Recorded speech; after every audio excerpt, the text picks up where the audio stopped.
Sabi po, hinamon ng kapatid ninyong si Senator Raffy, si SP Cayetano nga po, kung hindi raw siya duwag, pumasok siya sa sesyon. Ang sagot po dyan ni Cayetano, kung hindi lang daw Tulfo ang apelyido, ipapatulfo niya ang senador. Ano po ang reaksyon niyo on this?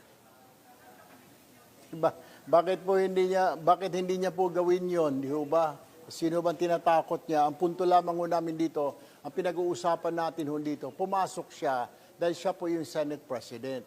Number one, isa na po kagad violation, Section 3 po ng ikang Rules po of the Senate, na doon sa panunumpa niya, sabi niya, ang sinasabi po na he will faithfully discharge his duties.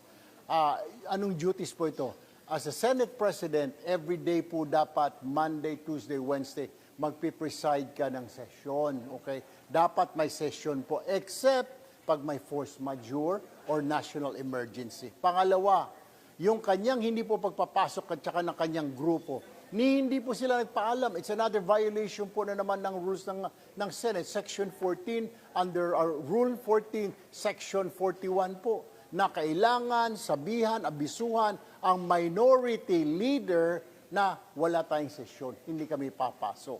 Hindi po, 2 beses din ako ginawa yun. Kaya po, kami nanawagan na kanina, bumaba ka na dyan sa pwesto. Total, ayaw mo naman gawin ang trabaho mo, i-designate mo na lang ang pro tempore mo, si Senadora Loren Legarda, na paging presiding officer para magaiwanan natin yung mga trabaho natin dahil napakaraming batas na nakabinbin ngayon sa, dito po sa Senado, Ms. Yen.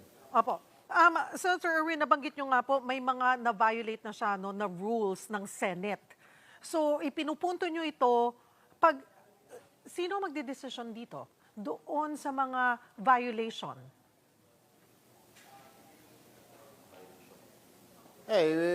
Pag-uusapan po namin bukas po yon kasi na-raise po ito kanina ng ilang reporters kung ano ba plano po ng minority.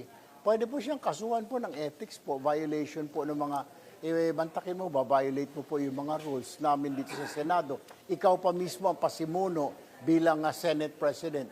Ano naman ho, tingin ng tao? Ano pa ang saysay ng mga rules na yan kung hindi naman po susunod, lalo pat pag ikaw ay Senate President, Ms. Sherry? Opo. So, para lamang po, Senator Erwin, maintindihan ng tao na yun nga,